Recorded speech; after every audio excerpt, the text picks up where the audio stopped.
Alors bonsoir à tous, merci d'être là. C'est vraiment la grande surprise de vous voir aussi nombreux.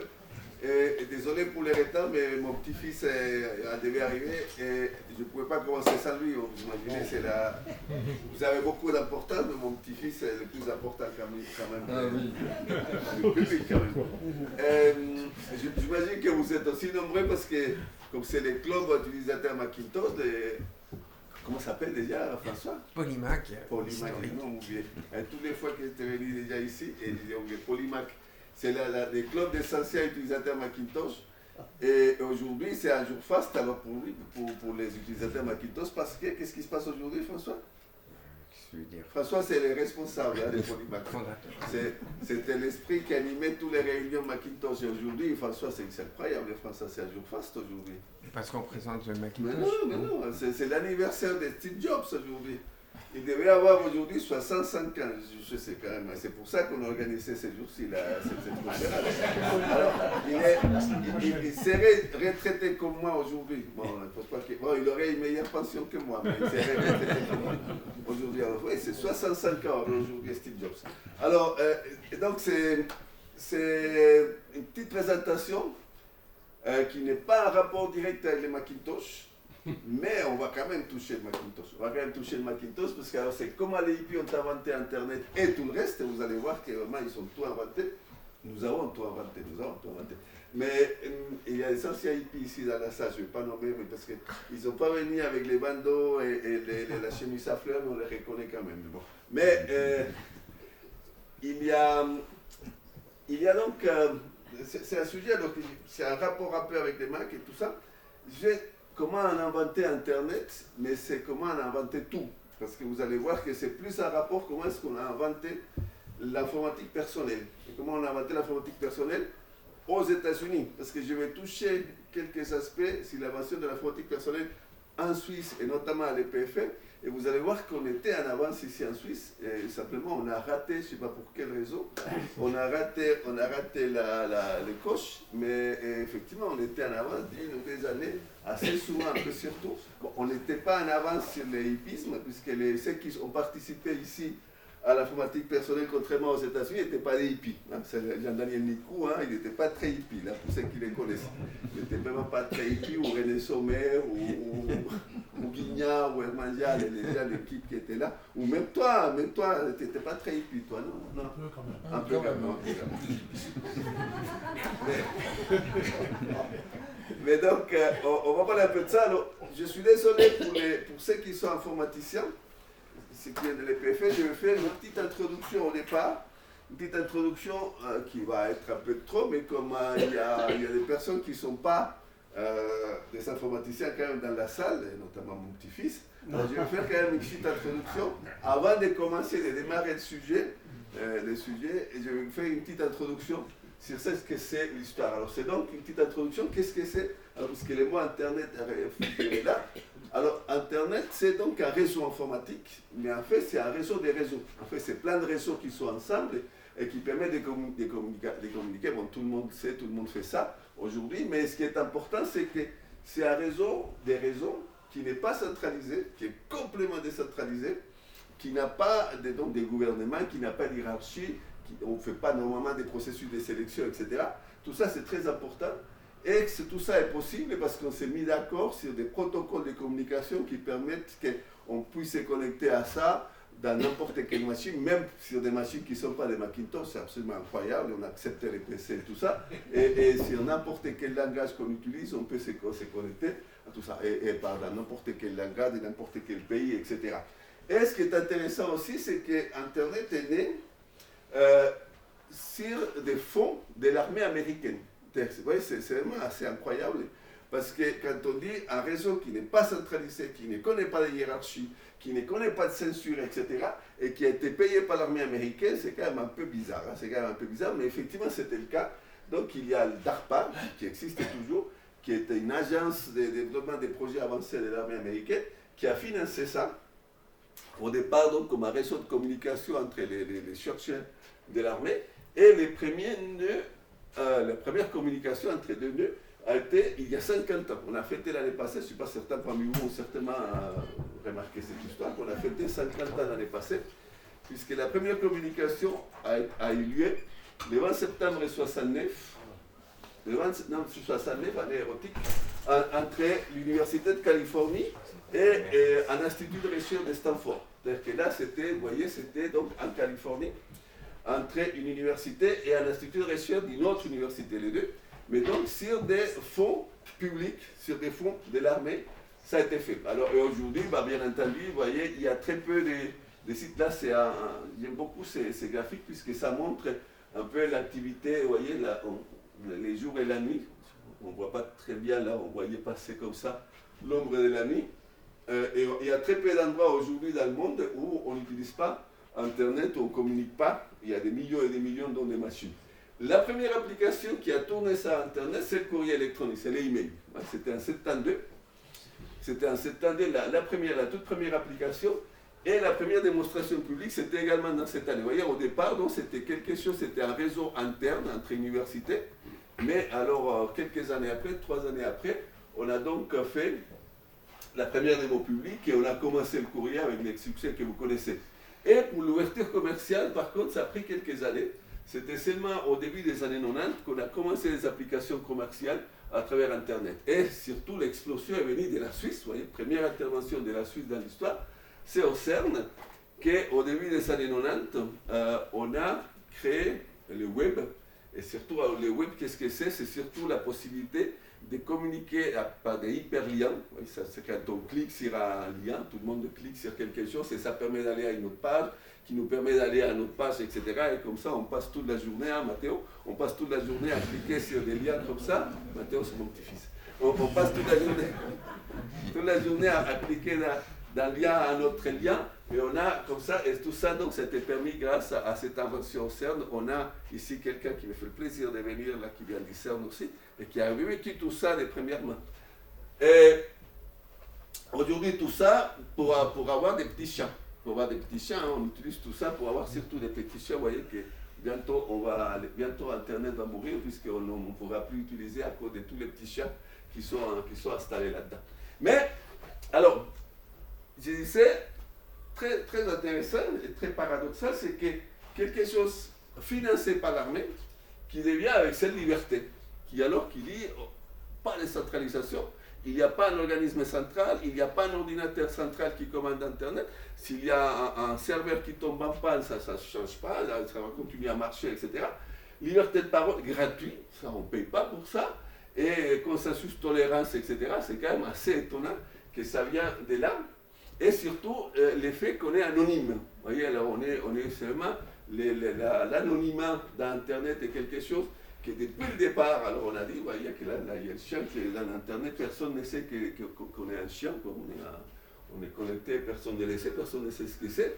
Alors tout ça, ça vient donc de cet esprit libertaire des hippies, au départ, c'est ce qu'on verra tout à l'heure, et c'est illustré de façon incroyable par une conférence à Davos, de nouveau la Suisse qui vient. Vous voyez, en 96, le 9 février 96, dans cette réunion de Davos, il y a quelqu'un qui est très important dans ce domaine, Jean-Perry Barlow, qui est tout un personnage, on verra tout à l'heure une petite vidéo avec lui, qui lui, alors à Davos, devant donc des présidents, premiers ministres, industriels, etc., il a fait ce qu'il a appelé la déclaration d'indépendance du cyberespace. D'accord, vous voyez, là, le type assez gonflé, on le verra tout à l'heure, c'est quelqu'un qui a une haute estime de lui-même, et qui est un personnage assez particulier parce que, de nouveau, un hippie, je ne sais pas, qui c'est parmi vous qui connaît Grateful Dead, les groupes de rock mythiques, Grateful Dead?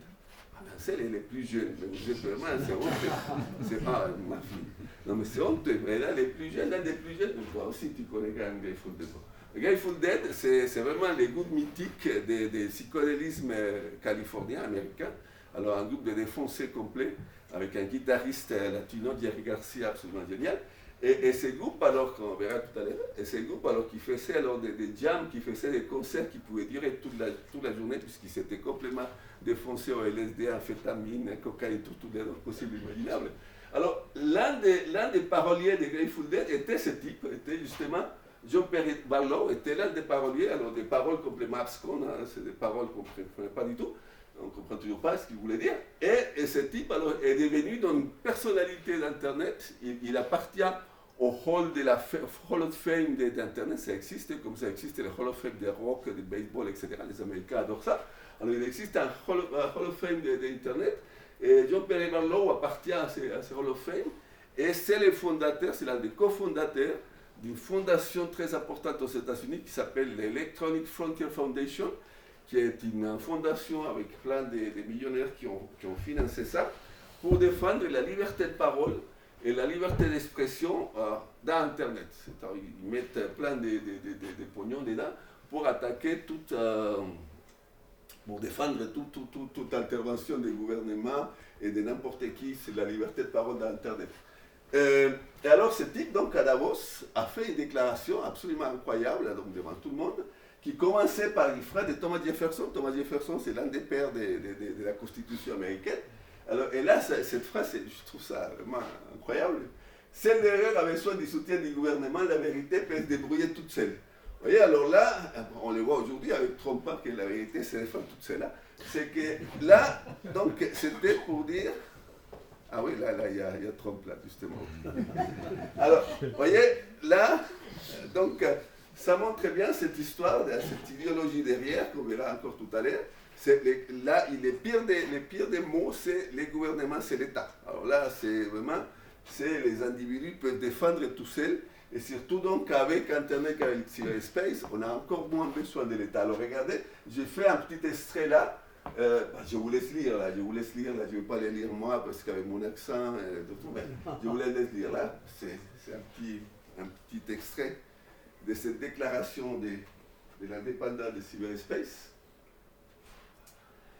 qui est donc absolument incroyable. Alors, vous n'avez aucun droit moral de dicter chez nous votre loi et vous ne possédez aucun moyen de nous contraindre et que nous ayons à redouter. Les cyberespaces ne se situent pas dans vos frontières. Vos concepts légaux de propriété, d'expression, d'identité, de mouvement, de contexte ne s'appliquent pas à nous. Ils sont basés sur la matière et il n'y a pas ici de matière. Et là, c'est vraiment un type qui dit, il est en hors de la loi, quoi. Là, nous, on est dans un monde, et là où les États, ça n'a vraiment rien à faire avec nous. Alors, là, regardez, là, vous les trouvez donc à YouTube, bien entendu. On les trouve à Barlow qui lit, alors je ne vais pas les passer tout, ça c'est un peu long, mais c'est juste pour voir la tête du type, ouais, c'est juste pour que vous les voyez. Ça c'est après. C'est vraiment... Est-ce qu'on l'entend ou pas? Parce que c'est peut-être important. The Declaration of the Independence of Si je peux monter un peu le volume. as written by John Perry Barlow at the World Economic Forum in Davos, Switzerland, on February 8th, 1996. Governments of the industrial world, you weary giants of flesh and C'est steel, vous voyez un are peu la come tête from du personnage. cyberspace. Mais bon. Alors en fait, donc, cette déclaration d'intention, vous voyez aujourd'hui, ça amène plein de problèmes. On l'a aujourd'hui avec l'agressivité des débats, les tweets de Trump, les fake news, etc. On n'a plus de respect de la privacité, etc. Bon, il y a des manipulations idéologiques, mais il y a manipulation des élections, tout ce que vous voulez. Là, c'est vraiment plein de problèmes. En plus, les informations que vous placez dans le net, dans le réseau, elles sont hiérarchisées. On disait qu'il n'y a pas de hiérarchie, mais ce n'est pas vrai, puisque maintenant, avec l'utilisation du machine learning, ce qu'on appelle pompeusement l'intelligence artificielle, on hiérarchise l'information, on sélectionne et on choisit qu'est-ce que vous voulez lire, qu'est-ce que vous devez lire, et vous n'avez donc pas une liberté totale, mais vraiment vous êtes manipulé par tous ces moteurs de recherche, etc. Alors, il y a des censures, que ce soit commercial, juridique, il y en a. Et c'est très important, tout le monde a accès à Internet, c'est clair, mais tout le monde n'est pas visible de la même façon.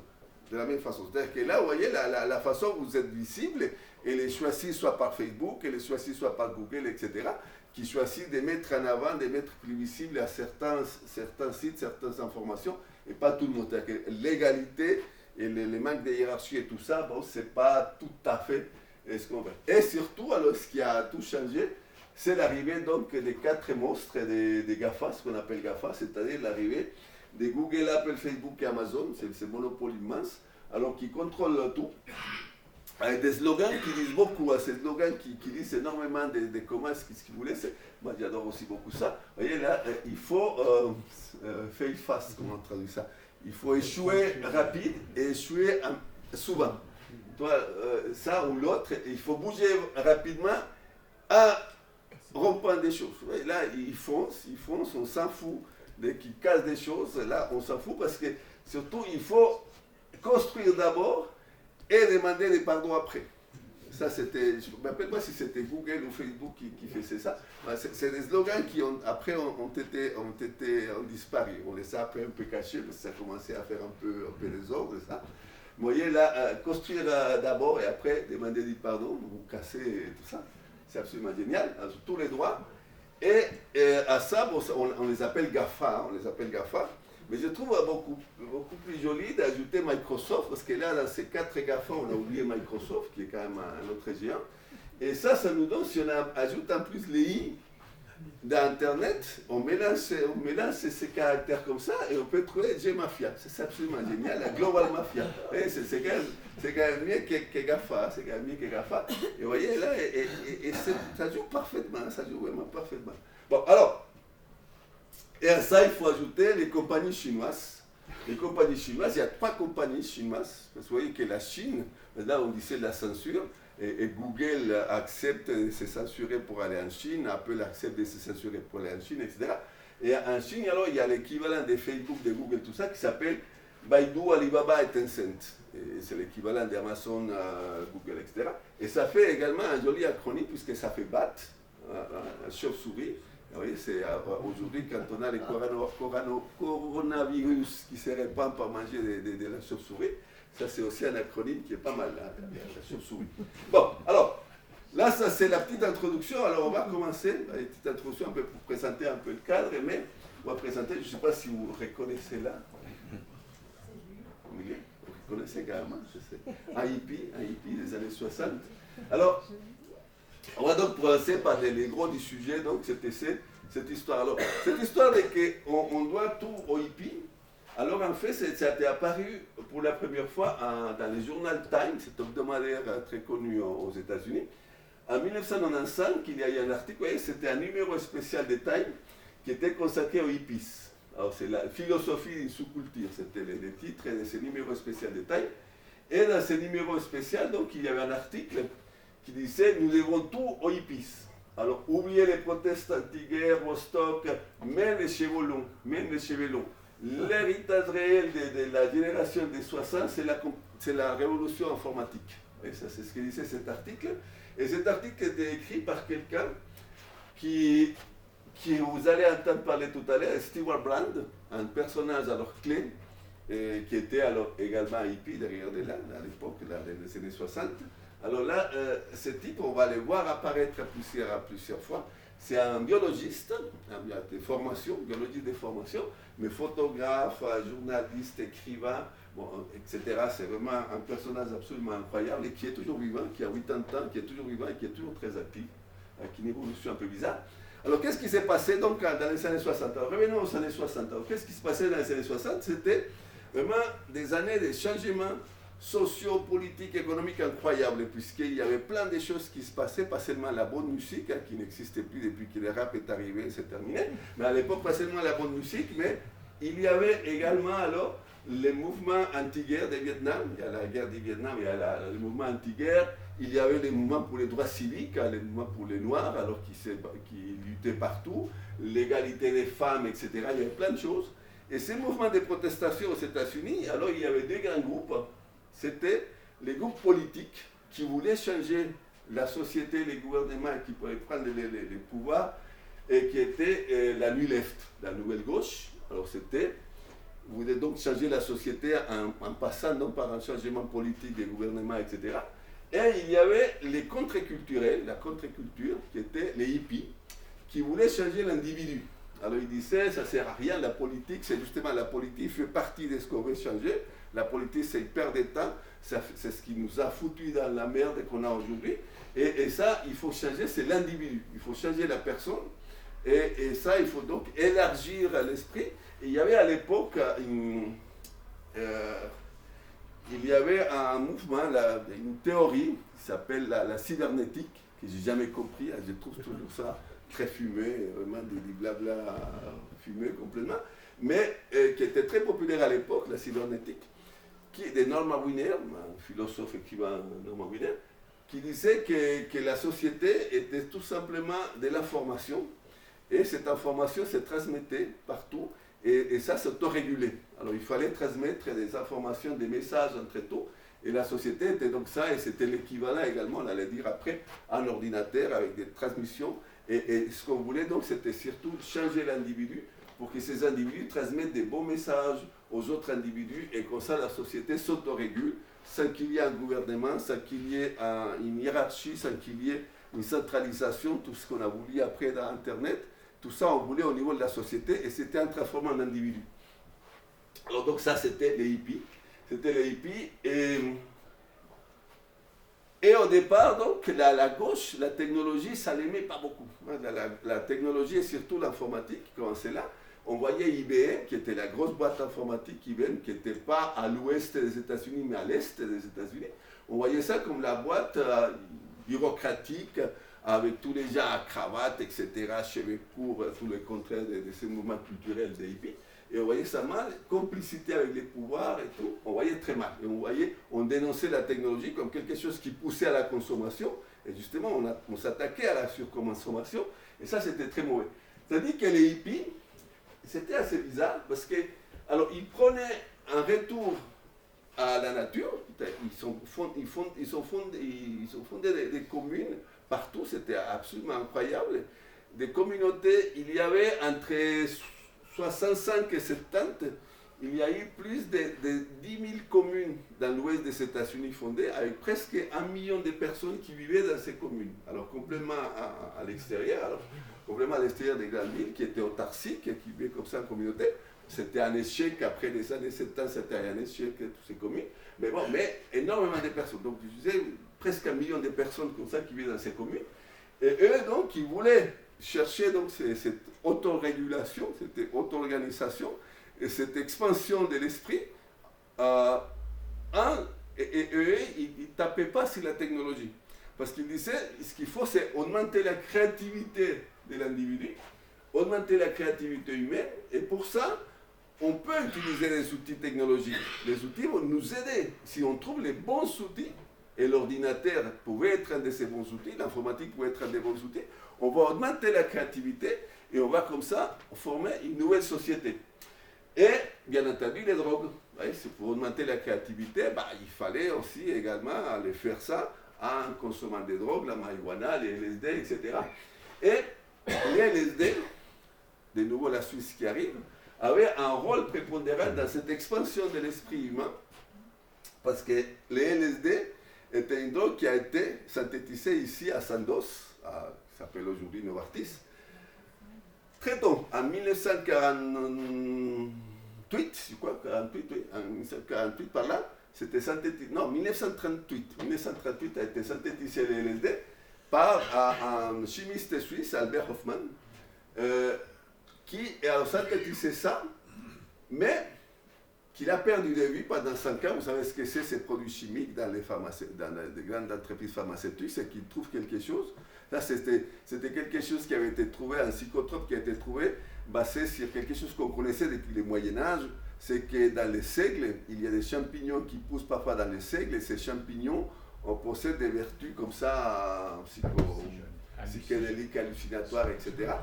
Et donc, c'est Albert Hofmann avait synthétisé un produit dérivé de cette histoire de ces champignons du seigle, comme ça, et ils avaient trouvé que ça ne servait pas à grand-chose. Et 5 ans après, en 1943, 5 ans après, ils ont trouvé que ça pouvait servir et que ça pouvait être utilisé pour des traitements psychiatriques, etc. Et Hofmann lui-même, il a pris ça, il a fait le premier voyage, il appelé les trips, parce que il a pris ça dans son bureau, il est parti en vélo jusqu'à chez lui. Alors c'était le premier trip en vélo. Et il était complètement perdu. Il a adoré ça. Et il adorait ça. Il est mort à plus de 100 ans, et jusqu'à la fin, il a consommé du LSD. Et il signait des pétitions pour que ça soit bien. Bon. C'était donc le LSD est devenu comme ça. Et surtout, oui, c'était synthétisé en 1938. Et les brevets qu'avait déposé Sandoz étaient tombés dans le domaine public dans les années 60. Et dans les années 60, dans le domaine public, et la CIA a commencé à utiliser ça dans les années 50 pour faire des expérimentations, pour essayer de contrôler les gens, les communistes, hein, c'était les ennemis à l'époque, essayer de contrôler donc l'esprit et contrôler les gens avec l'utilisation de ça. Et la CIA, pendant 20 ans, a fait des expériences, alors cachées ou pas, en cherchant des volontaires pour faire des expériences au Canada et aux États-Unis. Et ça s'est fait en Californie. Et il y a eu pas mal donc d'informaticiens de l'époque et d'étudiants qui ont été engagés par la CIA et payés pour expérimenter ça. Alors on expérimentait ça. Ce n'était pas interdit. Et surtout, alors il n'y avait plus de brevet pour ça. Alors on a commencé une fabrication sauvage de LSD, pas illégale, utilisée par la CIA, etc. Et on a commencé donc à utiliser les LSD partout en Californie, jusqu'à 1966, où Ronald Reagan, qui était gouverneur de la Californie, a interdit ça en Californie, et en 1967, ça a été interdit aux États-Unis. Mais, donc, parmi ces consommateurs fous des LSD, il y avait un groupe absolument génial qui s'appelait les Mary Praxter, c'était un peu les joyeux Lurons, vous pouvez traduire ça, qui était fondé par un écrivain. Vous avez certainement entendu parler, ou au moins, d'un film qui a été tiré d'un de ses romans les plus connus, c'est Ken Kesey, qui était l'auteur de Vol au-dessus d'un nid de coucou, les fameux films avec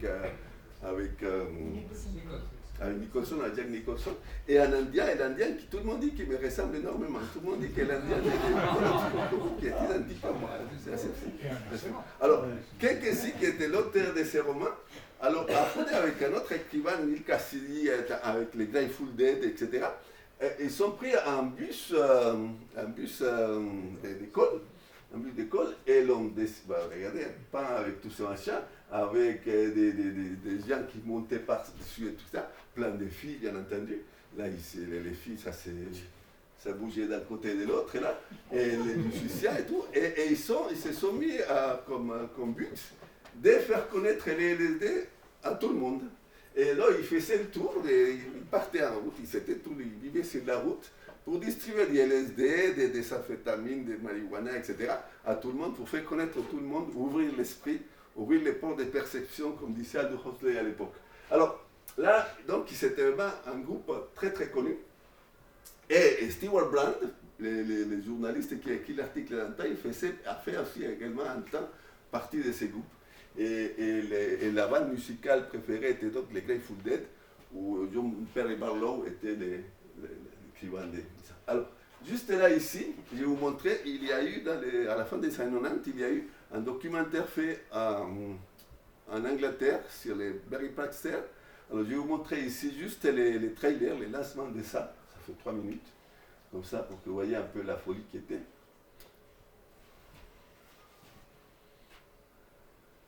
When did the 60s begin?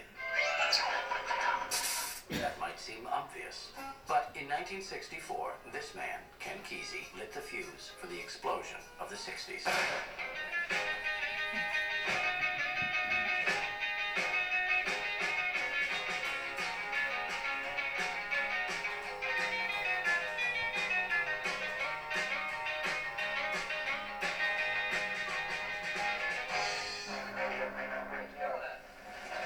Would you repeat that again?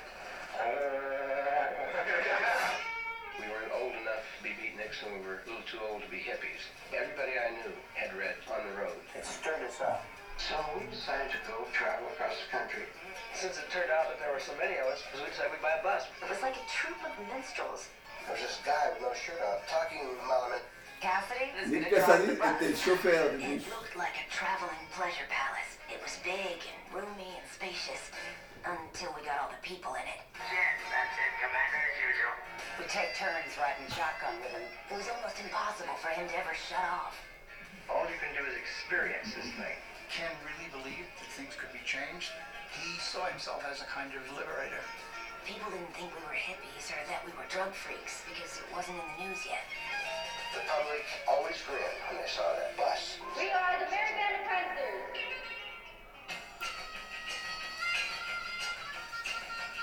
Alors, voyez, donc, ils ont pu faire cette répartition de LSD plusieurs années sans aucun problème, puisque c'était légal, c'était seulement en 67 que le LSD est devenu illégal aux États-Unis.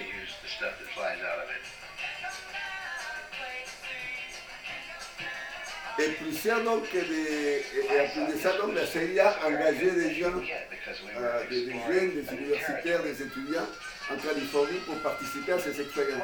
Et peut-être même en Europe, on a expérimenté avec les LSD, parce que ça c'est quelque chose que je ne connaissais pas, c'est mon petit-fils qui m'a fait connaître ça tout récemment. Il y a un village, c'est où, au sud de la France, Pont-Saint-Esprit, au sud de la France, où en 1951, il y a eu un événement incroyable, et ce village est devenu fou, mais complètement fou. C'est-à-dire que les gens sont devenus se jeter par la fenêtre, etc. Il y a eu, et donc je ne connaissais pas l'histoire, je me dis c'est mon petit-fils qui m'a fait connaître il y a moi cette histoire, je cherchais effectivement, c'est vrai.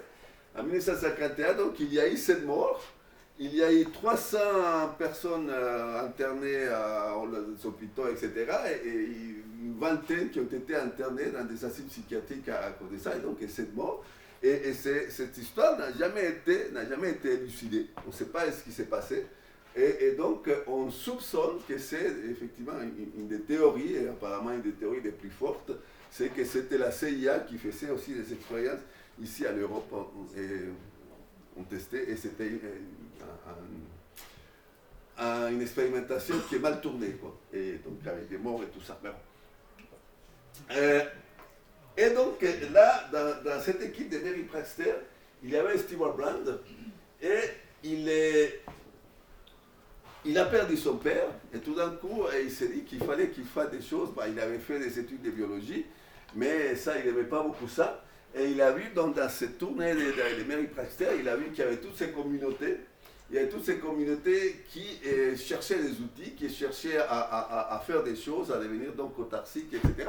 Il a trouvé qu'il y avait un marché là-dedans et qu'on pouvait vendre des choses. Alors il a commencé à faire des tournées en voiture pour vendre des choses, et en 1968, il a eu l'idée de créer un catalogue qu'il a appelé le Whole Air Catalogue, sur 61 pages au départ. Alors c'était un fouillis complet, je vais vous montrer tout à l'heure une photo de la première édition. Et il a commencé à vendre cette histoire, c'était une sorte de Google ou d'Amazon, mais sur papier. C'est-à-dire que là, il mettait tout et n'importe quoi. Alors tout, il proposait plein de produits, il proposait des bouquins, il donnait des conseils, etc. Et il acceptait donc que les lecteurs envoient des critiques. C'est comme Amazon, mais sur papier, on pouvait avoir des critiques qu'il publiait, etc. Et c'est devenu alors un succès incroyable, à tel point que 3 ans après la création, des 61 pages, il passait à 448 pages, et il a gagné les plus grands prix littéraires aux États-Unis, le National Book Award. Il a gagné ça donc comme la meilleure création, et il s'est arrêté en 72. En un arrêt, je viendrai sur cet arrêt parce que c'était vraiment une histoire incroyable. Et donc là, il partageait là-dedans donc, des informations qu'il envoyait à toutes ses communes, etc. Et parmi les choses qu'il donnait là-dedans, c'était l'électronique personnelle. Vous voyez, parmi les outils qu'il proposait pour elle, c'était l'électronique personnelle. Là, on demandait des choses. Et là, ça, c'était les motos qui apparaissaient sur la première édition. Là, regardez. Nous sommes comme des dieux et pourrions aussi bien nous y habituer. Et ça montrait un peu l'esprit de l'époque. Alors, vraiment, avec ces outils, on peut devenir Dieu. On peut devenir Dieu, on peut prendre contrôle de nous-mêmes avec tout ça. Si on en arrive à éteindre les pouvoirs de l'esprit et à faire ses communes, utiliser les bons outils, etc., on peut devenir Dieu et nous y habituer.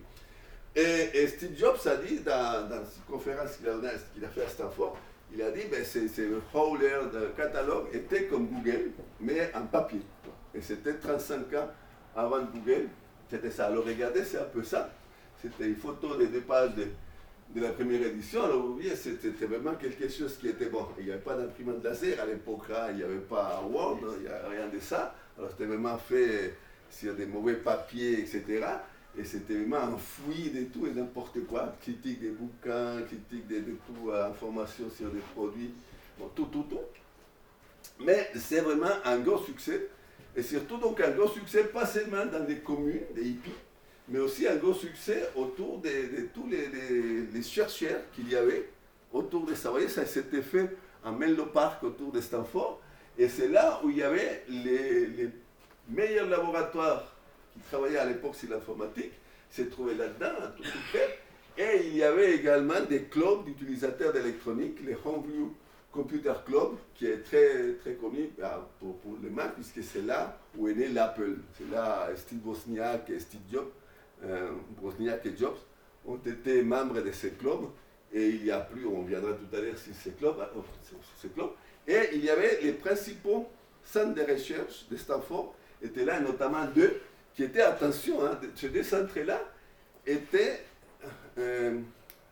financés par des projets gouvernementaux. Ce n'était pas la recherche privée, c'était la recherche publique, notamment, principalement, de la recherche financée par l'armée.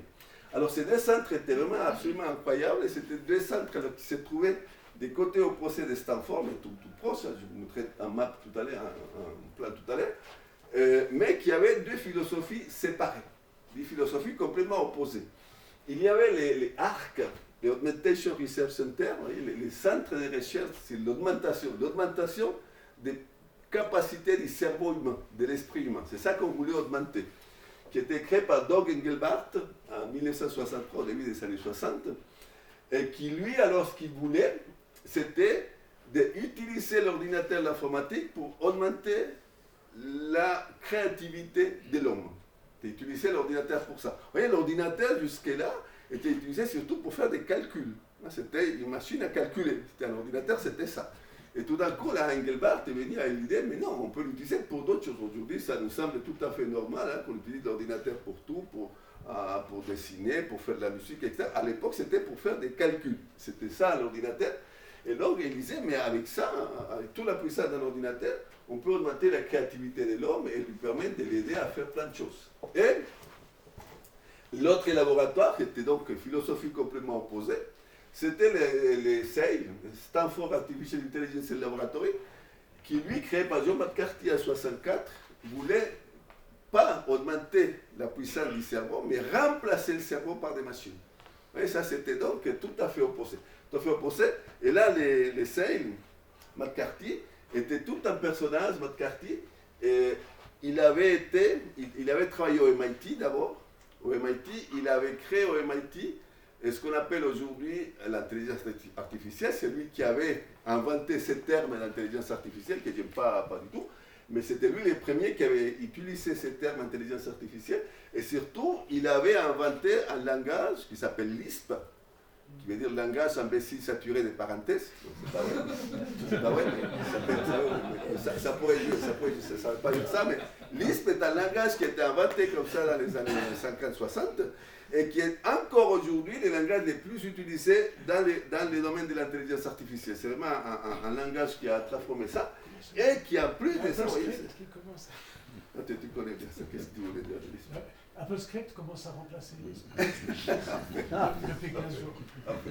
Et donc McCarthy avait fait une autre chose, c'était un cerveau incroyable, avait fait une autre chose, il avait les premiers à inventer les systèmes d'exploitation des ordinateurs à temps partagé. Et les ordinateurs à l'époque, c'était des machines immenses qui occupaient toute une salle, etc., l'anticipent. Et on arrivait, c'était ce qui m'est arrivé à moi, on arrivait avec des cartes perforées qu'on mettait, on mettait le programme et le programme tournait et on savait tourner, on avait à attendre que ça finisse les résultats, que ça imprime les résultats. En général, il fallait attendre une impression. Et c'est seulement quand c'était terminé qu'on arrivait à notre utilisateur arrivait avec son lot de cartes perforées, etc. Et c'était l'un après l'autre. Et lui, McCarthy a eu l'idée de dire, mais non, c'est incroyable, là, ce qu'on peut, c'est partager le temps. Alors on met plusieurs tâches. Et on donne des slots de temps à chaque tâche, comme ça, et on passe d'une tâche à l'autre. On a l'impression qu'il utilise tout en parallèle, il fait ça en série. mais on a l'impression qu'il fait en parallèle et on passe d'une tâche à l'autre, on revient à la première, on passe à la deuxième, etc. Ça, c'est ce qu'on appelle le temps partagé, et c'est ce qu'on travaille aujourd'hui, tous les ordinateurs travaillent comme ça, mais c'était lui.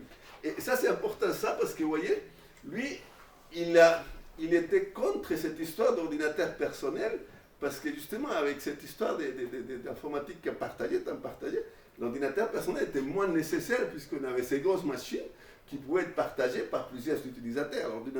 L'ordinateur personnel n'était pas terrible. Mais était aussi un personnage intéressant, McCarthy, parce que ses parents avaient été des activistes politiques incroyables. Son père était un émigré irlandais qui était très actif dans les partis communistes américains. Il avait même été membre de la direction du journal du Parti communiste américain. Et sa mère, qui était une juive lituanienne, avait été très active dans les mouvements de votation des femmes. Vous voyez, alors, il a eu donc une jeunesse très politique, très à gauche, très active. Et lui-même, il est devenu membre du Parti communiste.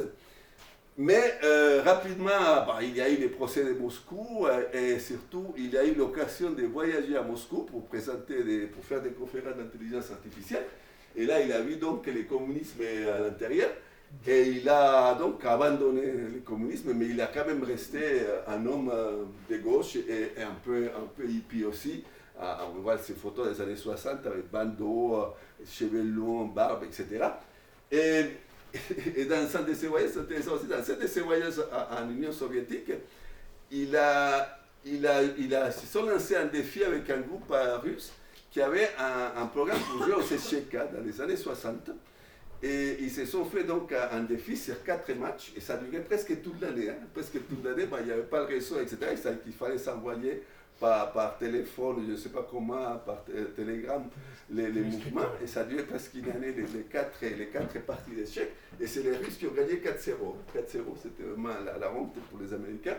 C'est les Russes qui avaient gagné ces premiers matchs, Russie, États-Unis, en échec. Mais bon, ça fait donc que McCarthy est devenu un peu réticent donc aux idéaux de ses parents. Et donc il disait, là c'est avec les deux philosophies. L'autre groupe, là c'est plus intéressant. Ah oui, il y a juste peut-être une chose, c'est que dans ces groupes SEI, des groupes d'intelligence artificielle, il y a eu Niklaus Wirth, un Suisse très important, les informaticiens suisses connaissent très bien qui est Niklaus Wirth. C'est un Suisse qui a été prof à Zurich, mais qui a travaillé d'abord aux États-Unis, qui a gagné les prix Turing, qui est l'équivalent des prix Nobel pour l'informatique. C'est le prix Turing qui est décerné chaque année. Depuis que Google existe, ça donne $1 million. Alors, c'est pas mal. Alors, je ne sais pas si quand Wirth a gagné ça, c'était déjà financé par Google. Je ne sais pas.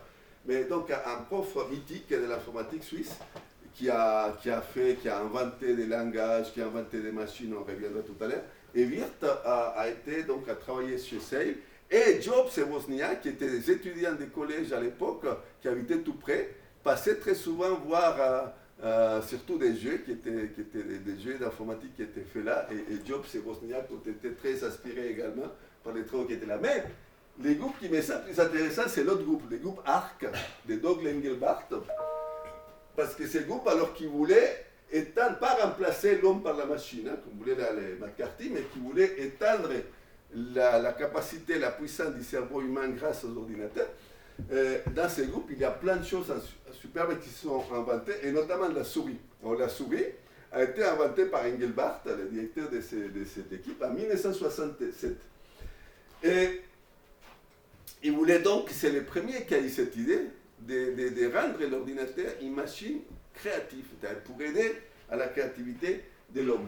Et Jean-Daniel Nicou, prof EPFL, que beaucoup parmi nous connaissent, Nicou a visité l'ARC, ses laboratoires, en 1973. Il a visité là, et il a donc connu la première souris, mais qui était une souris très primitive. Vraiment, ce n'était pas du tout la souris qui est là. En 1973, a visité ARC et a vu donc la première souris pour cette année-là. Et regardez, le 9 décembre 1968, Engelbart a fait une démo absolument incroyable qu'on appelle la mère de toutes les démos. La mère de toutes les démos, parce que là, dans cette démo, il a montré plein de choses qu'aujourd'hui font partie de notre vie courante, mais qu'à l'époque étaient complètement révolutionnaires. Il a montré la souris, il a montré la communication, il a montré Internet, c'est-à-dire que Arc était l'un des premiers nodes d'Internet, de ces ARPANET. Alors là, il y avait la communication réseau. Il a montré la téléconférence, alors il a fait la démo, et là, il y avait un collègue qui travaillait dans un laboratoire, et on voyait son image incrustée sur l'écran. Il a montré un éditeur de texte, il a montré les copy-paste, etc. Mais sur des textes, hein, pas sur des graphismes, mais sur des caractères. Il a montré plein et plein de choses que vraiment c'était, là, on l'appelle donc la mère de toutes les démos. Et je vais vous montrer ici un petit film qui montre ça parce que vraiment c'était hyper important dans l'informatique. Je vous ai laissé les sous-titres en anglais.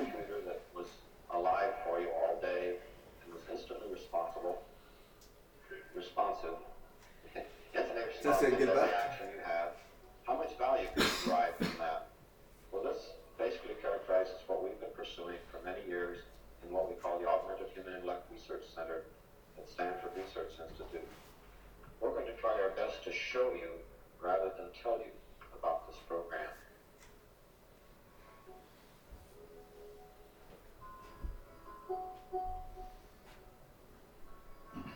Okay, there's Don Andrews' hand, Menlo Park.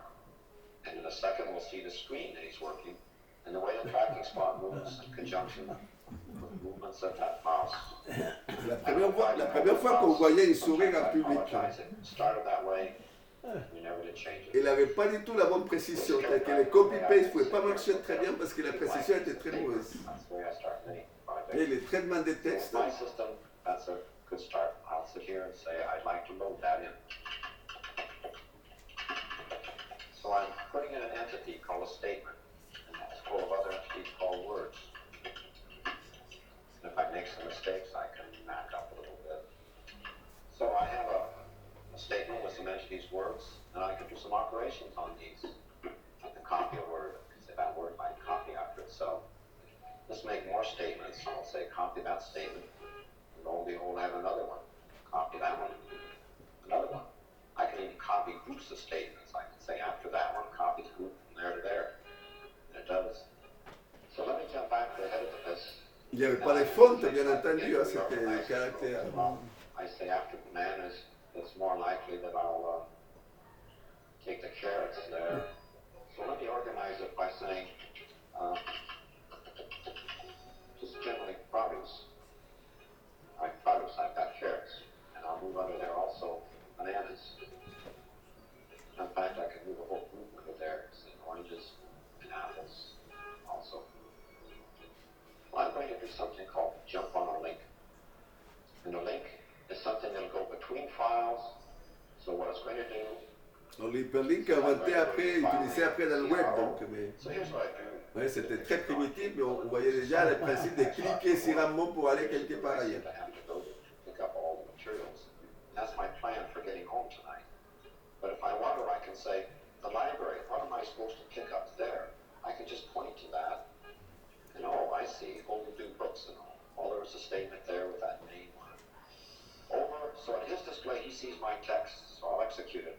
Sure enough, it does. But what's that running around? Well, if he's looking at my text, he'd like to have something to say about it. So we put on a marker, a tracking spot that he controls. So he's sitting on Menlo Park looking at this text, and he can point to it. But we've carefully reserved for me the right to control and operate on this. So my bug is more powerful than yours. But we can have an argument. Yeah. That's what I call a bug fight. So we've set up now audio coupling, and we're both looking at the same display, and that'd be very handy to work. We can talk to each other and point, and maybe later I can hand you the chalk on this blackboard, like saying, here, you control it. But let's stay this mode now and add another feature that hardware-wise is available to the kind of display we have. I'd like to see you while I'm working on it. We're going to go for a picture down in our laboratory at Menlo Park. Pipe it up. Come in, Menlo Park. Hi, Bill. That's great. Et la Now, vidéoconférence. audio, you can see my work, you can point at it, I can see your face, and we can talk. So let's do some collaborating. And a forthcoming involvement is this ARPA computer network, the experimental network that's going to come into being in its first form in about a year. and end up sometime later with some 20 experimental computers in a network, which would be enough so that I could be running a system in Cambridge over the network and getting the same kind of response on a CRT. And it may be that people there, the next time they have a conference in Boston, I'll try this from there. And in that network, we're going to try to develop a special service to provide network information, relevant network information for people, for the kind of information that it takes to operate such a network.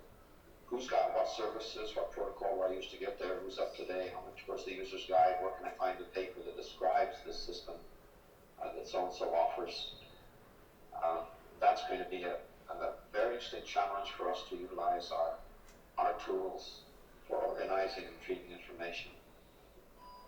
Ok, alors regarde cette démo, la mère de toutes les démos, faite en 68, donc c'était vraiment la révolution. Pour la première fois, on montrait en public des technologies qui étaient, bon, qui étaient vraiment un degré de prototype, bien entendu, hein, qui était un degré de prototype. Comme je vous disais, la souris n'était pas précise, bon, les traitements de texte étaient assez primitifs, mais la première fois qu'on mettait tout ça intégré et qu'on montrait donc qu'un ordinateur pouvait servir comme élément de base dans un bureau, dans une entreprise, et que vous pouvez faire plein de choses qu'on fait dans une entreprise qui pouvaient être faites à l'aide d'un ordinateur.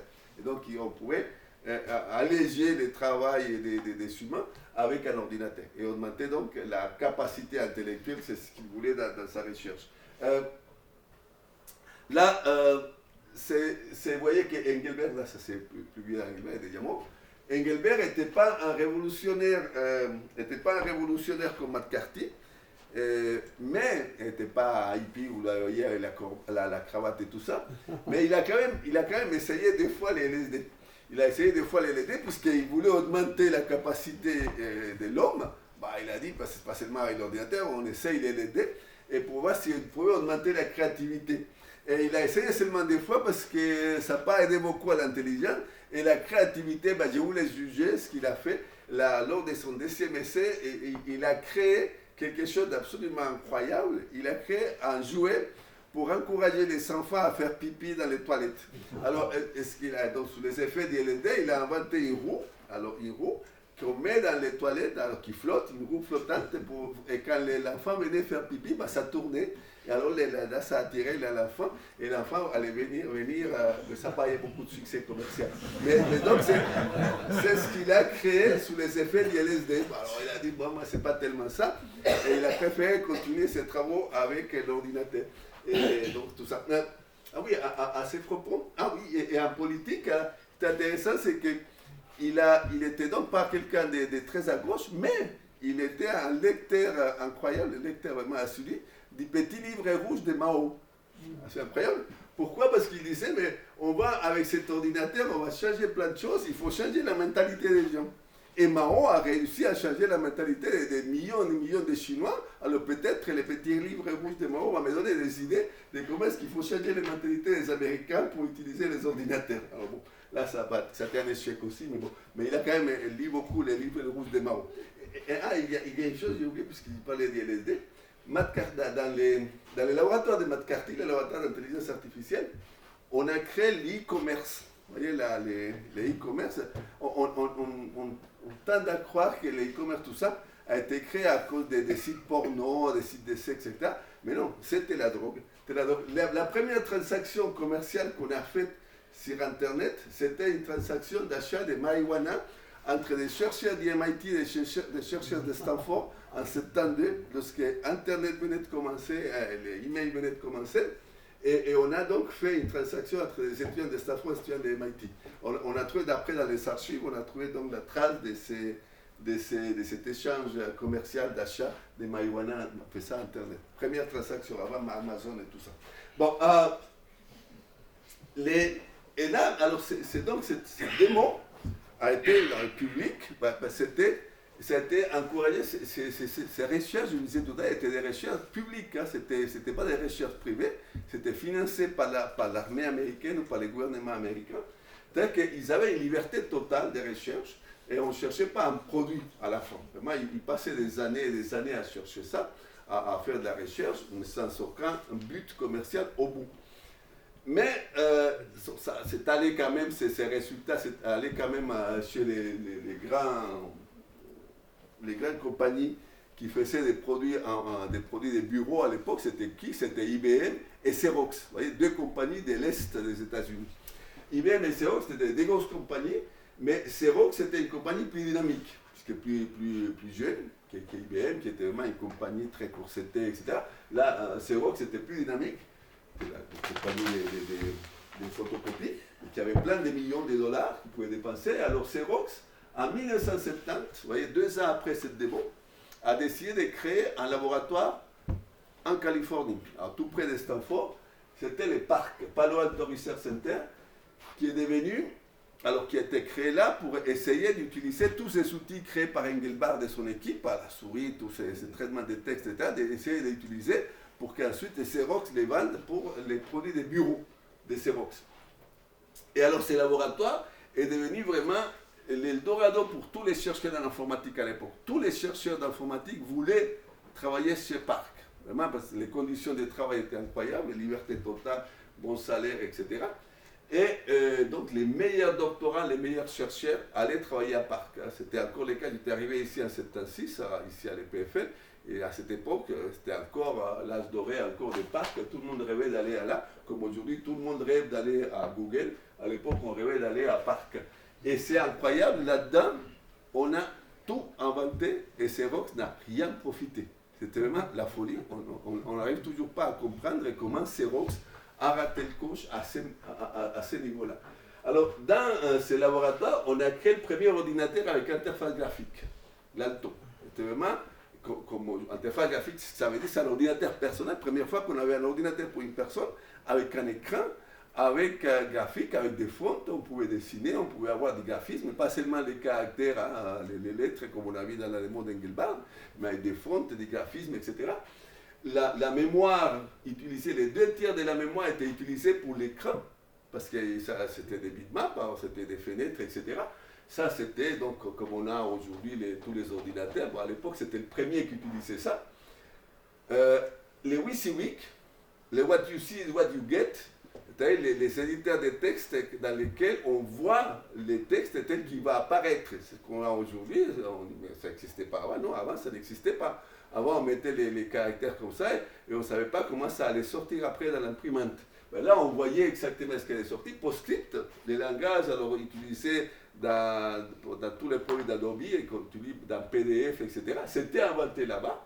Et Smalltalk est un langage qu'on n'utilise pas aujourd'hui, mais qui était les premiers langages qui utilisaient la programmation orientée objet, qui est la méthodologie qu'on utilise aujourd'hui le plus dans l'informatique pour créer des produits commerciaux. La programmation aujourd'hui, c'est programmation orientée objet. On a tout créé au parc. On a tout créé au parc, mais Xerox n'a rien utilisé. Vous voyez, PostScript, on a fondé Adobe, et les WYSIWYG, alors c'était un étudiant hongrois, Simoni, qui a créé les premiers éditeurs de textes avec copy-paste, avec une meilleure souris. Ils ont perfectionné la souris d'Engelbart, ils ont fait une souris beaucoup plus précise. Ils ont fait dans les vrais copy-paste. Le type qui a inventé ça, Larry Tesler, est mort la semaine prochaine. La semaine passée, la semaine passée, Larry Tesler, c'est le type qui travaillait chez Xerox, qui a inventé les vrais copy-paste alors avec une souris. Voilà la semaine passée. Et là, c'est hongrois Simoni a donc fait le premier éditeur de textes comme ça. Et Xerox n'a rien trouvé. Et il est parti dans une petite entreprise qui s'appelait comment? Microsoft. Dans une petite entreprise, et dans Microsoft, il a modifié ça, c'est devenu Word. Vous voyez, alors, là. Et Xerox, rien. Alors tout ça, Xerox n'a rien vu. Mais tout le monde voulait travailler chez eux, à tel point que la plupart des ingénieurs d'Engelbart sont partis là-bas. Et on faisait la blague, on disait que les gens d'Engelbart était un laboratoire de training pour les ingénieurs de parc. On passait d'abord, on s'est formé chez Engelbart et là on passait, quand on était bien formé, on passait travailler à Parc. Et après ils inventaient plein de choses superbes, mais c'était arrêté. Bon, c'était arrêté. Alors, donc les Alto a été présenté en 73. Les Alto a été présenté en 73. Attention, alors donc, premier ordinateur personnel avec un écran vertical, bitmap, fenêtre, tout ça, toute cette histoire-là, incroyable. Et surtout, ce qui était incroyable, c'est qu'il n'y avait pas à l'époque de microprocesseurs capables de gérer tout ça. puisque le premier microprocesseur a été inventé en 72 l'année précédente, et c'était un processeur d'Intel à 4 bits. C'est-à-dire que là, il y a un processeur 4 bits, on ne pouvait pas gérer tout ça. C'est-à-dire que là, les gens de Xerox ont fait eux-mêmes un processeur en utilisant plusieurs circuits, c'était tout un ensemble de circuits qui faisaient donc les processeurs pour faire ça. Et donc c'était vraiment un exploit technologique absolument incroyable. Les softs, les hardware, tout ça, c'était vraiment des exploits incroyables faits par Xerox et pas utilisés du tout ensuite. Wirth, les Suisses dont j'ai parlé tout à l'heure, qui avait été au SEI, le laboratoire de McCarthy, est passé également à Parc. En 76-77, il était prof à Zurich, il avait travaillé aux États-Unis, il a été prof à Zurich, et en 76-77, il a fait un congé sabbatique à Parc, et il est rentré à Zurich en voyant ça, et il s'est dit, là, il faut que je fasse la même chose. Wirth n'était pas un informaticien, c'était un informaticien à l'époque, c'était mathématicien pour toi, Giovanni, c'était l'autre branche. C'était comme moi, j'étais un ingénieur électricien. Ce n'était pas le diplôme d'informaticien à l'époque. Wirth était un ingénieur électricien, c'était quelqu'un du hardware comme moi. Et les gens du soft, c'était des mathématiciens comme Giovanni.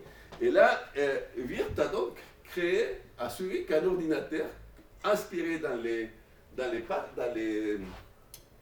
altos de Xerox. Et il appelait ça Lilith. Je vous laisse imaginer pourquoi il appelait ça Lilith. Pour ceux qui connaissent l'histoire biblique, ils savent pourquoi il appelait ça Lilith. Et il l'a présenté en 1980. Il est venu, ça faisait 4 ans qu'il était là, il est venu nous présenter ça ici. C'était là, on était tous là à bouche bée, on bavait en voyant cet ordinateur. Pour nous, c'était incroyable. Et c'était donc avant les Mac, avant les Lisa, on avait un ordinateur comme eux, fait en Suisse, 4 ans avant les Macintosh. Et là, et c'était vraiment avec un logiciel en plus, parce qu'en plus, Wirth avait créé un langage Pascal, qui était le langage que tu m'as appris, le premier cours de Pascal, je l'ai fait à Giovanni. C'était vraiment incroyable. Et non, ce n'était pas Lilith qui a été vendu, c'était les Macintosh 4 ans après. Et là, c'est incroyable, c'est que pour faire ça, alors on avait besoin d'une souris, puisque la souris était l'élément de base dans cette gestion de ces ordinateurs personnels. Et Xerox ne vendait pas des souris. Alors, Wirth est venu ici à l'EPFL, parler avec Giannani et Nico, les profs dont je parlais tout à l'heure, qui avaient été aussi à ces années-là, aux États-Unis, pour lui dire de lui acheter la souris, parce que Nico avait commencé à faire aussi des ordinateurs personnels ici, financés par une autre boîte de l'Est des États-Unis, qui s'appelait DEC, Digital Equipment Corporation, qui était le fabricant de tous les mini-ordinateurs que toutes les universités au monde rêvaient d'avoir. Alors ça, les PDP ou ensuite les VAC, c'était tout le monde, toutes les universités rêvaient d'avoir ça.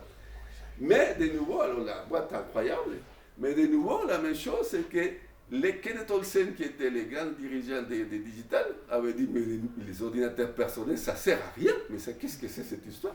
Ça sert strictement à rien. C'est les gros ordinateurs qui sont là. Vous voyez, cette différence donc entre l'Est des États-Unis, qui avait les MIT, qui avait les universités Carnegie Mellon, MIT, qui avait IBM, qui avait Xerox, et l'Ouest des États-Unis, avec une différence de philosophie qui venait de quoi? Des hippies. Des hippies qui étaient là à l'Est, il n'y avait pas de hippies. Les hippies étaient là à l'Ouest, avec autour de San Francisco, etc. Alors, c'est différent donc entre l'individualisme des hippies et les caractères bureaucratiques, etc., de l'Est des États-Unis. Bon, mais Nico, a été, en 1973, il a été aux États-Unis, et il avait créé des machines ici pour Boston, etc., pour l'Organisation mondiale de la santé, des petites machines. Dans le laboratoire de Nico, on faisait des choses en mécanique, c'était les grands forts. Plus que l'informatique, c'était quand même la mécanique de précision. Toi, tu as travaillé comme assistant chez Nico, et c'était vraiment, il y avait des mécaniciens là, absolument incroyables. Hermanja, Guignard, tout, c'était absolument incroyable. Et c'est la miniaturisation. Et les gens de DEC ont vu ce qu'on faisait ici, et ont payé un voyage à Nico, à DEC, aux États-Unis. Et là, ils lui ont financé la production d'un ordinateur personnel qui était les SMACI, qui était donc financé par DEC. En 1975, on a fabriqué le premier avec des souris fabriquées par les Lamy. Des souris fabriquées par les Lamy, nettement meilleures que les souris de Xerox, est fait ici, donc beaucoup plus précise, etc. Et c'était donc Nico avait vu ça en 73 dans le laboratoire d'Engelbart, il était venu ici et ils ont perfectionné ici la souris. Et les souris donc pour la machine de Wirth ont été des souris développées ici, créées ici. Et donc comme ça, c'est comme Xerox ne vendait pas des souris et tout le monde, tous les autres universités, l'IRIA en France, etc., les laboratoires de recherche voulaient des souris, alors du coup c'est mis à fabriquer des souris ici et ils ont même alors, il y a une entreprise d'ici des Prague qui a commercialisé, qui a fait une souris commercialisable. Et Logitech a été créé pour vendre ça aux États-Unis. Mais là, cette souris de Desprez n'était pas terrible. Alors Logitech a décidé de fabriquer même la souris. Et ils ont engagé un assistant de Nico qui s'appelait René Sommer. Il est malheureusement mort, très jeune. René Sommer qui a été donc le cerveau de tout plein de produits pour Logitech, pas seulement de la souris. Et c'est donc le succès de Logitech que vous connaissez autour de cette souris-là. Mais par contre, vous voyez, des machines incroyables, bien en avance de ce qu'on faisait aux États-Unis, que ce soit à Zurich, que ce soit ici. Et non, et ça n'a pas joué. Et Jobs a également visité, Jobs qui fabriquait les Apple, là, mais on verra tout à l'heure les Apple, mais a visité également Parc en décembre 79. En décembre 79, vous voyez, les Alto a été créé en 73. Vous voyez, 6 ans se sont passés, il n'y avait pas de produit commercial de Xerox là-dessus, rien.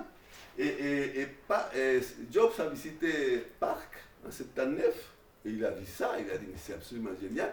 Il a envoyé après ses ingénieurs une deuxième fois, et donc c'est là où il a eu l'idée de fabriquer donc les Mac.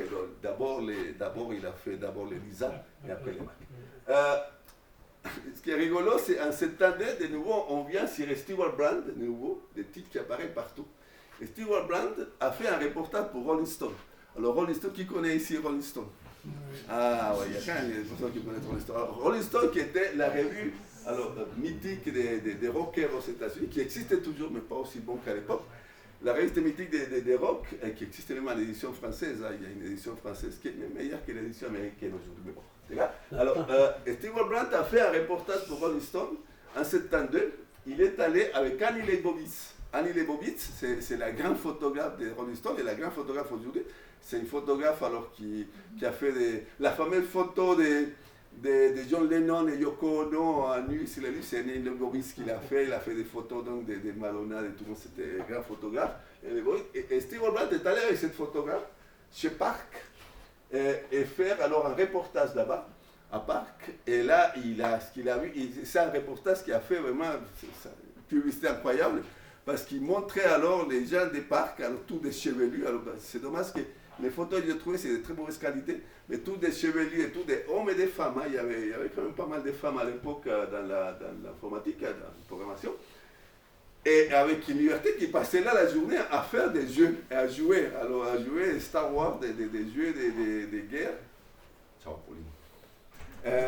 Des jeux de guerre qui passaient la journée à jouer. Et vraiment, ça, je disais, Xerox, ça n'avait aucune contrainte de nouveau, malgré que c'était une entreprise commerciale, il laissait faire tous ces gens-là.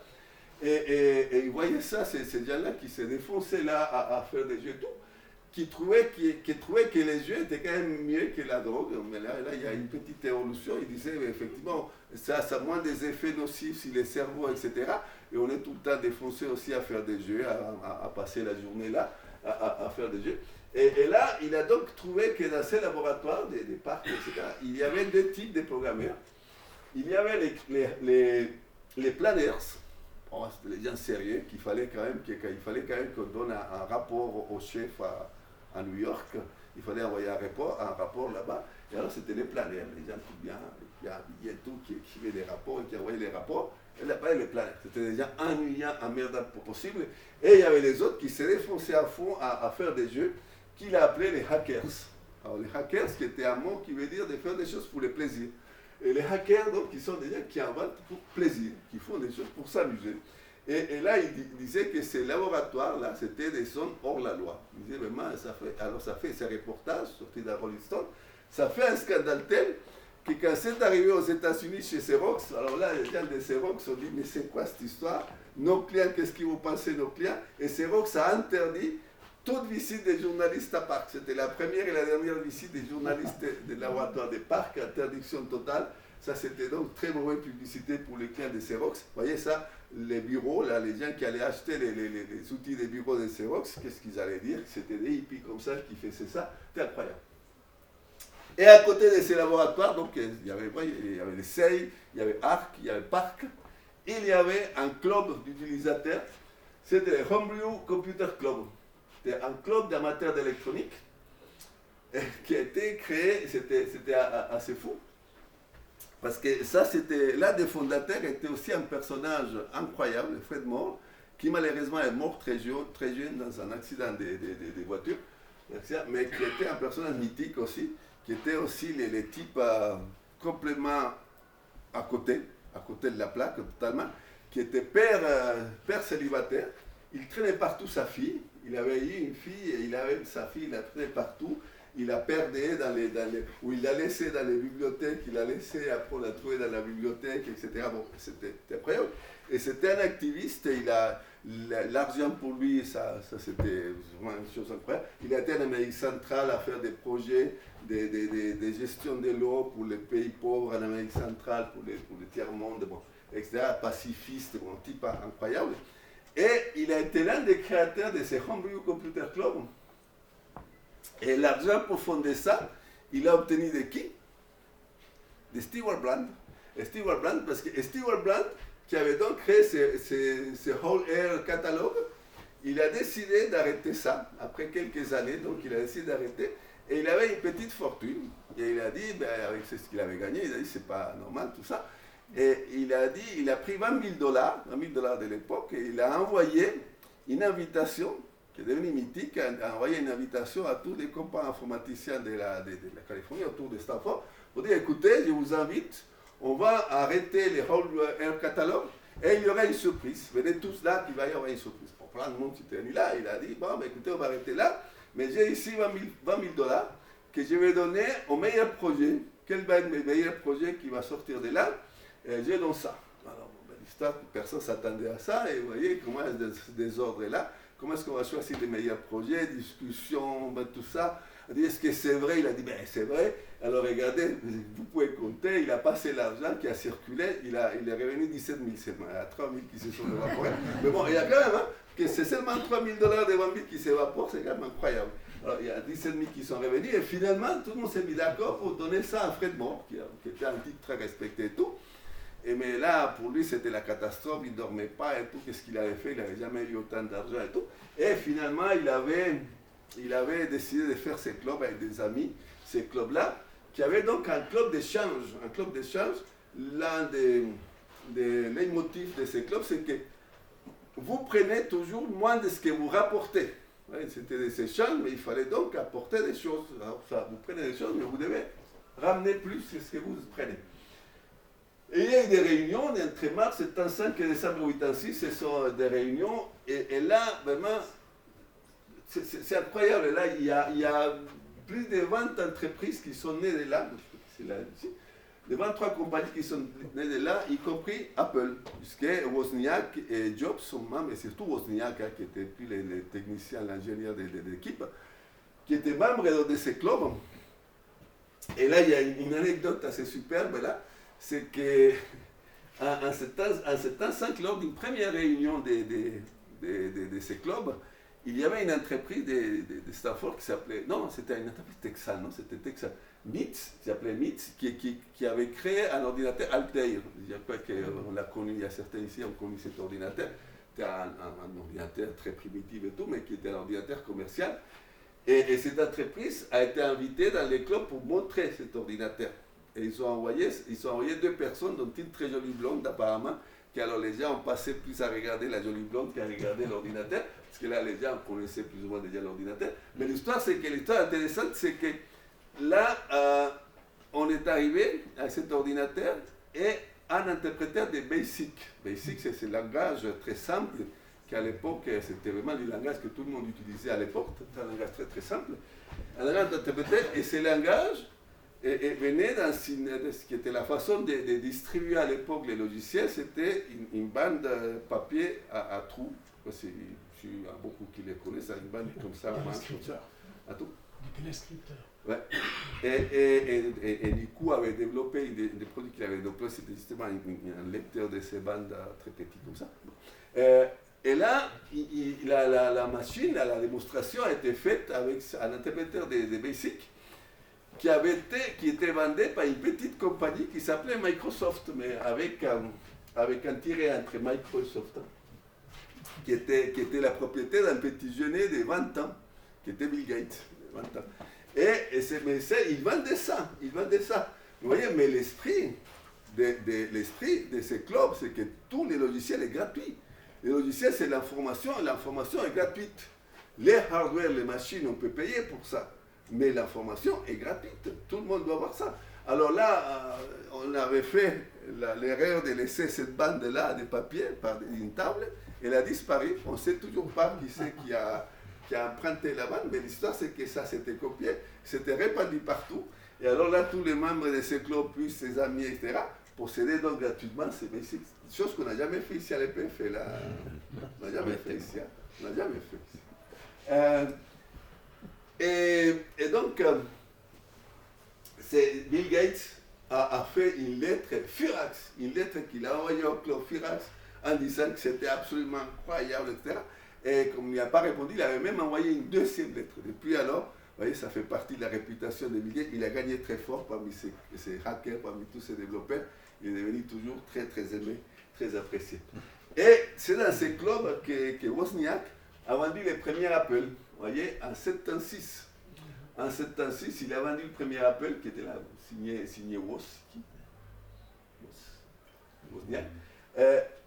Les premiers Apple, vous voyez, qui étaient vendus, c'était une carte comme ça, mais sans clavier, sans écran, sans rien, parce que c'était juste la carte comme ça, avec la mémoire 4K de RAM, 4K de RAM. Et une cassette dans laquelle il y avait un BASIC, les langages là. Il s'était vendu 666,66 $. À l'époque, c'était pas 99, c'était 66. Ça m'a étonné là. Je sais pas si il avait inversé les 9. Normalement, c'est 99, puis c'était 66. Qui étaient donc les premiers qui étaient vendus là. Et là, regardez, c'était pour vous montrer un peu c'est où tout ça. Alors regardez, là ici, il y a, là ça c'est Stanford, ça c'est l'université de Stanford. Alors les deux laboratoires ARC et SEI se trouvaient ici. Et alors tout près, il y avait Xerox qui a installé Parc.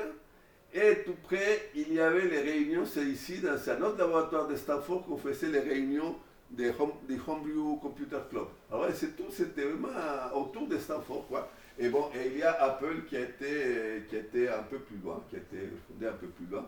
On a fait une visite mythique à Apple, financée par Apple. Tu te rappelles, François? Avec Julio. On a été dans les... Oui, avec Julio. On a été dans la salle des réunions de Steve Jobs et tout ça. Mais on n'a pas vu Steve, on n'a pas vu. Et vous voyez que là, le tour de tout ça s'est fait en 58 minutes. Le tour de tout ça. Et donc, et encore là, c'est Apple qui est vraiment très loin. Hein. Tout est vraiment très concentré. Très concentré là. Bon, après, les années 80 sont arrivés avec la pire des musiques de l'histoire, c'est la musique des années 80, mais pas seulement ça, mais c'est l'échec des communautés hippies. Alors là, il n'y avait plus. C'était l'échec total de ces communautés qui ont été toutes fermées, etc. pour des raisons diverses. Et alors, on a commencé les communautés virtuelles à travers Internet. Vous voyez? Et c'est de nouveau Brand qui a eu l'idée, avec un de ses copains. Et en 85, il a commencé la communauté virtuelle la plus connue, qui est la communauté The Well, qui est The Whole Air Electronic Link. Et les Américains sont toujours très forts pour faire des acronymes. Là, ils ont fait les Air électroniques qui a été effacé pour pouvoir faire un joli mot. Et là, c'est donc une discussion thématique, un peu comme ce qu'on trouve aujourd'hui dans Facebook, etc. C'était la première donc, communauté virtuelle. Et en 1984, Steven Levy, qui est toujours un journaliste au New York Times, il travaille toujours au New York Times, qui est un ami de Brand, a publié un livre, qui est un livre mythique, qui s'appelle Hackers, Heroes of the Computer Revolution, dans lequel il a parlé pour ça à la grande public de ces hackers que Brand avait employé pour la première fois dans son article de cette année dans Rolling Stone, Alors, dans cet article de la Rolling Stone, il avait parlé de ce mot hacker. Alors, Steven Levy a écrit ses bouquins autour des hackers. Et là, il y avait l'éthique hacker. Vous voyez, il y avait ces 6 principes qui gouvernent les hackers. Alors, attention, les hackers, aujourd'hui, il y a une connotation plutôt négative à l'époque, et toujours, il y a une connotation positive des hackers, comme quelqu'un qui programme pour les plaisirs, pas quelqu'un qui fait du mal, qui est pirate, etc. Non, ça c'était venu après. Et donc les hackers et les contraires de ces planeurs, de ces programmeurs ennuyants, merdants, etc. Ça, c'est les programmeurs qui se font plaisir et qui font plaisir aux autres.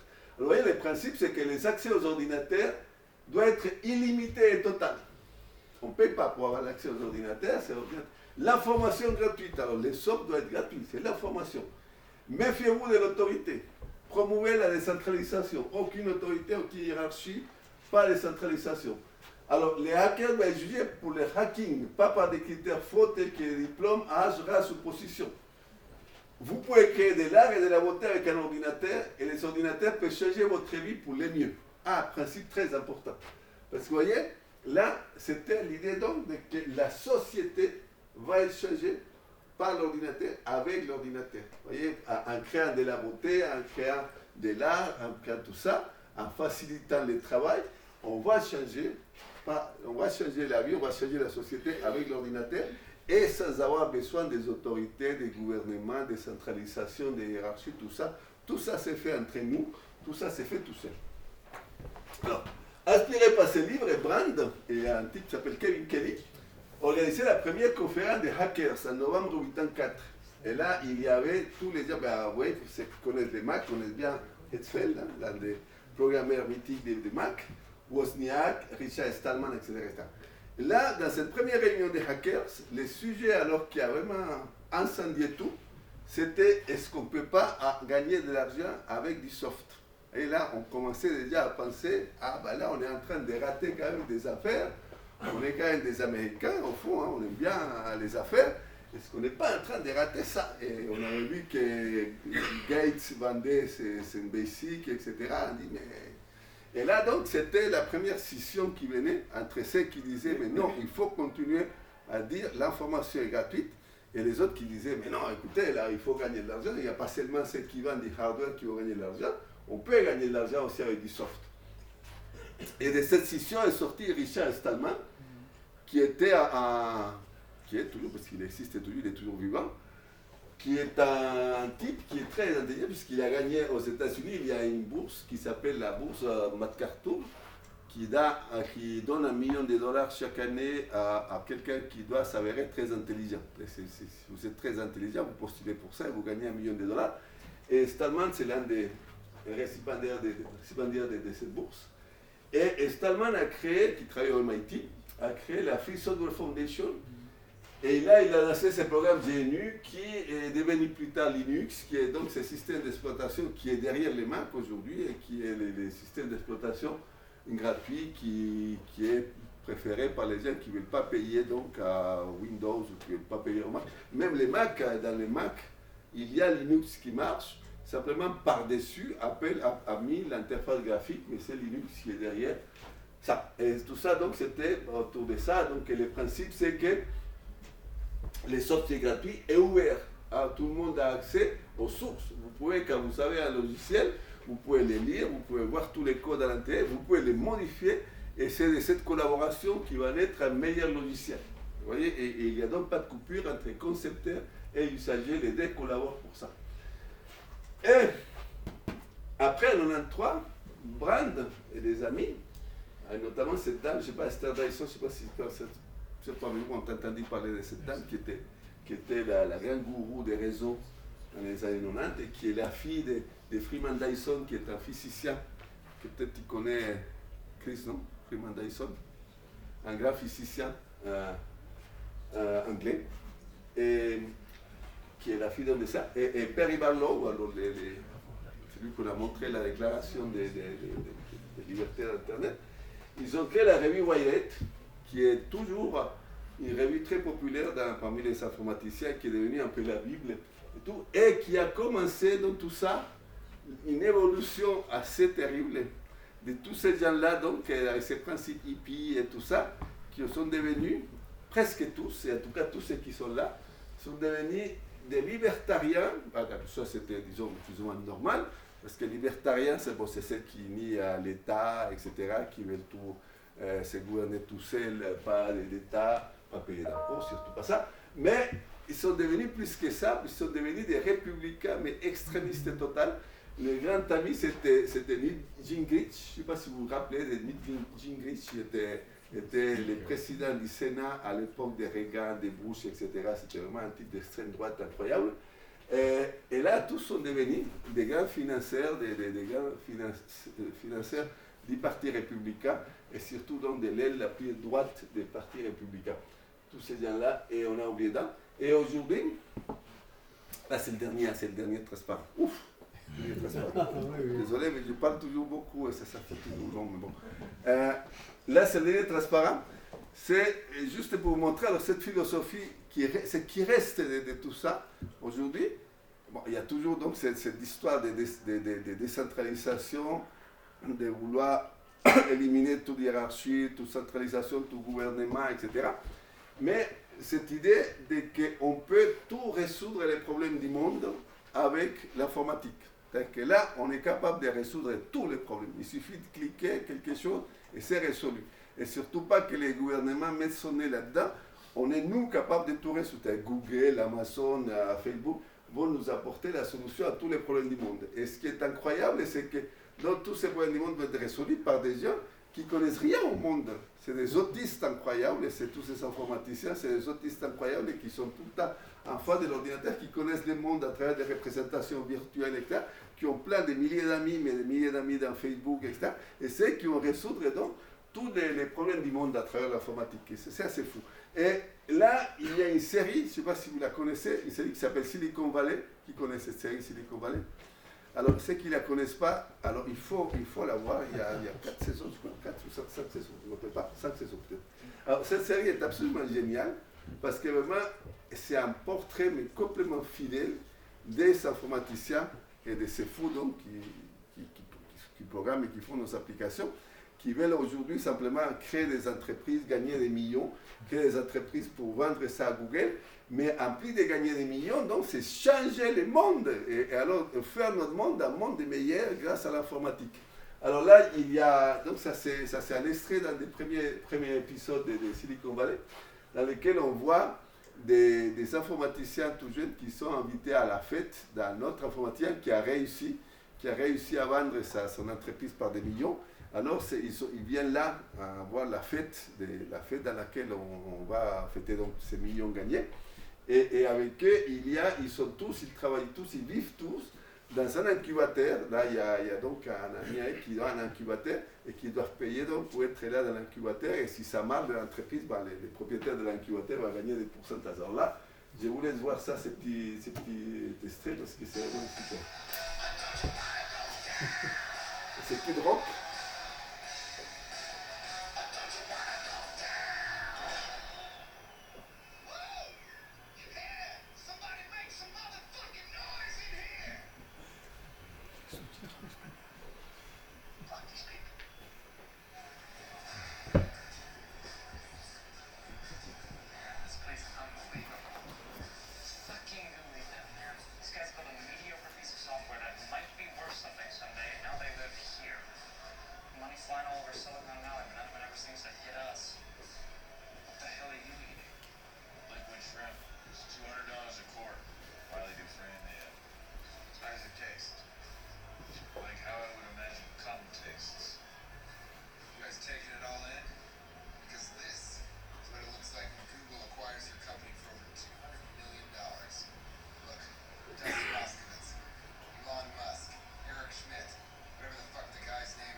Bon, c'est ça le monde d'aujourd'hui.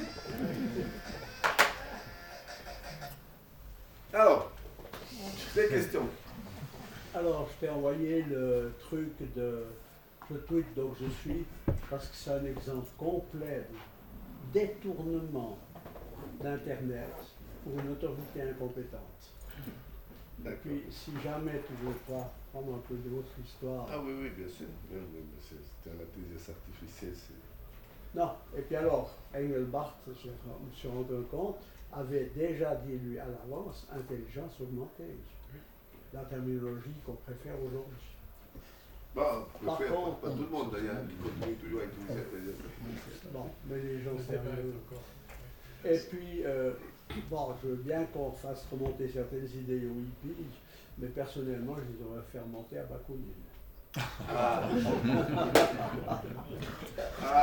Steven. Bakounine, bien sûr, Bakounine, pourquoi pas Bakounine. On pourrait parler des Français plutôt. On pourrait parler. Ah, les Français ne sont pas enterrés à Berne. Non, mais je dis les anarchistes français. Élysée reclus. Il y a plein d'anarchistes français, c'est bien qui écrivaient les droits à la paresse. Oui, bien sûr. Pas seulement Bakounine, pas seulement les anarchistes russes. Non, mais il est beaucoup plus proche de nous, Bakounine, que ces anarchistes français. Il faut quand même savoir qu'on a une avenue Bakounine dans le Jura. Ah, d'accord, ok. Et que d'autre part, pour les gens qui veulent faire des pèlerinages, ça tombe avec un Berne. Bon, je vais faire un pèlerinage à l'avenue Bakounine. Ça, je ne connaissais pas. Ok, des questions, d'autres questions? Oui. La compagnie Silicon Graphics était très connue. Je crois qu'elle est apparue dans les années 8 ou 6. Oui, Silicon Graphics qui a fait un passage remarqué par la Suisse, puisqu'ils ont utilisé l'évasion, pas l'évasion d'impôts, la diminution d'impôts dans le canton de Neuchâtel pour s'installer, et quand ils n'avaient plus le droit, ils sont partis avec armes et bagages de Neuchâtel. Silicon Graphics était une compagnie qui était spécialisée, comme son nom l'indique, dans des stations très performantes en graphisme, qui était utilisée dans tous les films d'animation, etc. Mais qui est une compagnie qui a disparu, comme a disparu aussi Sun Microsystems, qui étaient des compagnies incroyables, parce que c'est des compagnies qui avaient les monopoles à l'époque. Sun Microsystems, c'est ce qui a remplacé DEC dans les ordinateurs que tous les universitaires voulaient avoir. C'était après les digital, à l'époque, c'était les Sun Microsystems. Les Silicon Graphics, c'était tous les animateurs des films, etc., utilisaient Silicon Graphics. Ces compagnies ont disparu comme ça. Quelle est la raison? HP a acheté DEC aussi, et les microprocesseurs qui étaient faits par DEC, le dernier qui était l'Alpha, est toujours utilisé par des ordinateurs des HP, les ordinateurs, comment ça s'appelle? Les ordinateurs des traitements des données, des gammas des données des HP, sont des anciens ordinateurs DEC. Oui. Moi j'ai travaillé 5 ans chez Silicon Graphics. Ce qui m'a fait penser à toi, c'est qu'HP a pris les contrôles pour faire des machines commerciales, ils ont volé Silicon Graphics. Et il y avait beaucoup de gens un peu post-hippie, je ne sais pas si c'était les fils de tout cela, qui travaillaient à Montembio, là où il y a Google aujourd'hui, c'était notre bâtiment bassiste, Silicon Graphics. Et ils ont publié un truc, à partir de la semaine prochaine, les animaux et compagnie sont interdits dans les campus, parce qu'il y avait des gens qui avaient des iguanas, des serpents, des araignées, des choses comme ça. C'était vraiment des gens qui développaient de façon très libre, tout ça. Mais ça ne correspondait pas au modèle HP. Et la boîte, elle a coulé 3 ans. C'est l'un des gros problèmes de l'informatique aujourd'hui, c'est comment on tue la créativité. Ces grandes boîtes qui ont des ressources en argent incroyables, et c'est le cas d'IBM, c'est le cas d'Apple, qui ont des montagnes de fric et qui peuvent arrêter. C'est pas ce que fait Apple, mais ce que fait IBM. Par exemple, IBM a beaucoup diminué la recherche propre à IBM. Mais par contre, qu'est-ce qu'il faut? Il faut de la veille technologique, c'est-à-dire qu'ils essayent de voir des boîtes qui viennent avec des idées superbes, et ils s'achètent ces petites boîtes. Et les gens des petites boîtes sont tout contents comme celui-là, parce qu'ils gagnent des millions de dollars par une entreprise qui a presque pas de produits. Et alors ils vendent ça, et alors les grandes compagnies achètent tout ça, achètent. Et après, on les coule, on les disparaît, ou de toute façon c'était une idée qui ne valait pas, etc. Et ça, c'est un gros problème aujourd'hui, effectivement, c'est qu'on tue ces entreprises, on les tue. Ouais. Moi, je crois qu'IBM, ils ont une idée intéressante maintenant avec le quantum computing, parce qu'ils ont développé un système pour faire essayer tout le monde.